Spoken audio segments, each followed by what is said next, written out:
Welcome to the DX Today podcast, your daily deep dive into the AI ecosystem. I'm Chris, and joining me as always is Laura. Thanks, Chris. And I have to say, today's story is the one I have been waiting all month to talk about because it finally puts a hard number on something people have only been whispering about. All right, you have my full attention, and I want you to set the scene properly because I think our listeners deserve to understand exactly what landed and why it matters so much right now. So on Sunday, July 26th, 2026, the Wall Street Journal reported that Nvidia is in talks to provide roughly $250 billion in financial backstop for OpenAI. $250 billion is a number that stops being a number and starts being a concept. So help me understand what a backstop actually means in this very specific context. A backstop means Nvidia would guarantee the financing tied to a lease and to construction debt. So if OpenAI could not pay, Nvidia's balance sheet would stand behind that obligation instead. And what exactly is being built here? Because I understand this is not an abstract financial instrument floating in space.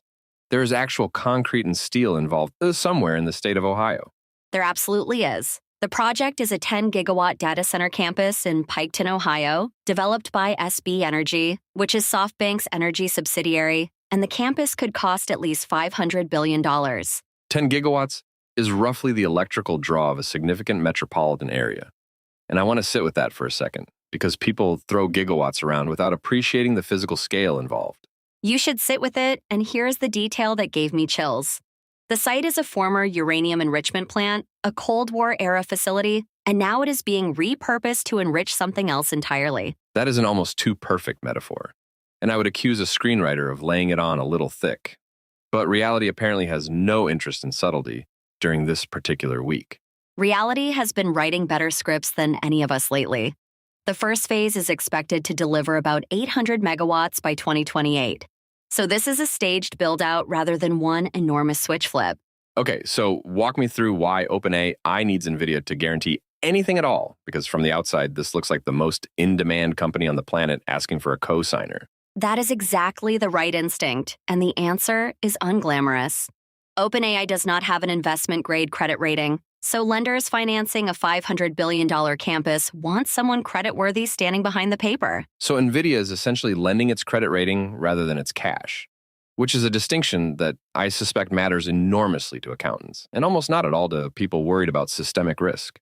You just described the entire debate in a single sentence, and I want to add the second piece, because the reporting also mentions separate discussions about financing chip purchases that could total another $350 billion. Hold on for a moment. So the company selling the chips would be financing the purchase of its own chips. And I want to be careful here, but that structure has a name, and it is not a flattering one. The name is vendor financing, and the most famous investor in the world for spotting exactly this pattern weighed in almost immediately, which is where the story went from a finance story to a public argument. Let me guess where this is heading, and I say this as someone who has read enough about the 2008 housing collapse to recognize the character type the moment he shows up in a headline. Michael Berry posted on X, and I will quote him directly because the phrasing is what made it travel. He wrote, quote, "Around and around we go. Nvidia to guarantee $200 billion of ChatGPT spending on Nvidia chips." That is a devastating 6 words at the front of that sentence. And I notice he did not bother constructing an argument at all.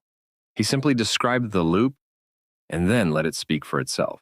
He also backed the opinion with actual money, increasing his short position in Nvidia on Friday, which is the part I always find considerably more informative than the commentary that surrounds it. I want to push back a little, though, because I think there is a lazy version of this criticism and a serious version, and we owe our listeners the serious version rather than the meme. I completely agree with that. So let me make the strongest possible case for the defense before I start taking it apart. Because vendor financing is genuinely not a synonym for fraud or even for recklessness. Please do, because my understanding is that this is an extremely old practice in capital-intensive industries, and it did not get invented last Tuesday by someone in Santa Clara trying to juice a quarter. It is ancient. Boeing has financed aircraft purchases for decades. General Electric built an entire finance arm around the concept. And telecom equipment makers used it constantly while carriers built networks in the 1990s. And the 1990s telecom example is the one that makes me genuinely nervous, because I remember roughly how that particular story concluded for the companies that were doing all of the financing. Lucent Technologies is the cautionary tale, and it is worth understanding precisely. Lucent financed customers who could not otherwise buy switches, booked the revenue, and then watched the receivables evaporate when those customers went bankrupt. So the revenue was real on the way in and imaginary on the way out, which is a particularly cruel form of accounting, because the damage arrives long after the applause has already ended. That is exactly the mechanism. And the reason people are nervous right now is that analysts have identified more than $800 billion of these circular arrangements running across the AI supply chain. 800 billion is not a rounding error in some niche corner of the market. That is a structural feature of the entire sector at this point, and someone official must have noticed by now. Someone very official did notice. The Bank for International Settlements, which coordinates the world's central banks, published its annual economic report on June 28th and named this explicitly as a systemic risk. What did they actually say in that report? Because central bank language is famously understated, and I want to know how loud they were being measured by their own institutional standards. They listed 3 urgent pressure points for global financial stability, and those 3 were an AI capital expenditure bust, a circular financing collapse, and record sovereign debt levels all sitting alongside each other. Putting AI capital spending on the same risk register as sovereign debt is, in central banker terms, roughly equivalent to standing up on the table and shouting at everyone through a megaphone. It really is. And I want to be fair here because a backstop is a contingent liability rather than cash leaving Nvidia's building. Nothing actually gets spent unless something goes wrong first. That is an important distinction, and I would add that Nvidia's financial position is not exactly fragile. So the question becomes whether the contingency is genuinely remote or whether we are all quietly assuming that. The honest answer is that it depends on demand persisting, and here the bull case is genuinely strong. Because unlike the fiber optic build-out of 2000, this capacity is actually being used right now. That is the comparison I keep coming back to, because the dark fiber late in that era sat literally unlit for years, whereas every GPU anyone can find today appears to be running hot. Utilization is the entire ballgame, and it is precisely why I refuse to call this a bubble outright. If the chips are earning revenue, the financing is prudent leverage rather than a house of cards. So then what is the actual thing keeping you up at night? Because you have made the bull case well enough that I am no longer sure why you were so animated at the top of the show. What keeps me up is OpenAI's own arithmetic, because the company reached roughly $25 billion in annualized revenue by the middle of this year, which sounds enormous until you look at the other column. I assume the other column is where all the enthusiasm goes to die. So give me the number, and let me brace for it accordingly before you actually say it out loud.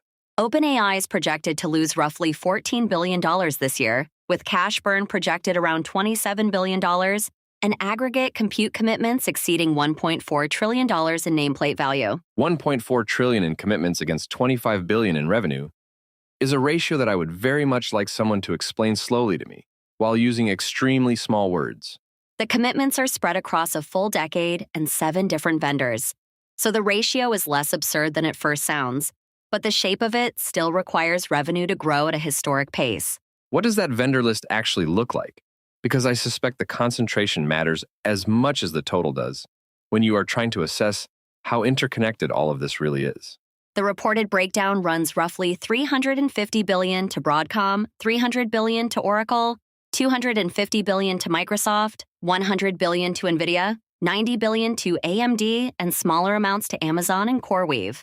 So the counterparties are simultaneously the suppliers, several of them are also investors, and now at least one is a guarantor, which means the same names appear in every single column of the spreadsheet.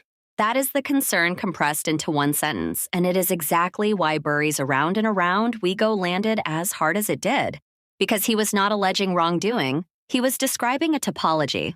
There's also a real signal in the fact that the OpenAI reportedly cut its Stargate spending pledge substantially, from $1.4 trillion down to about $600 billion and shifted toward renting.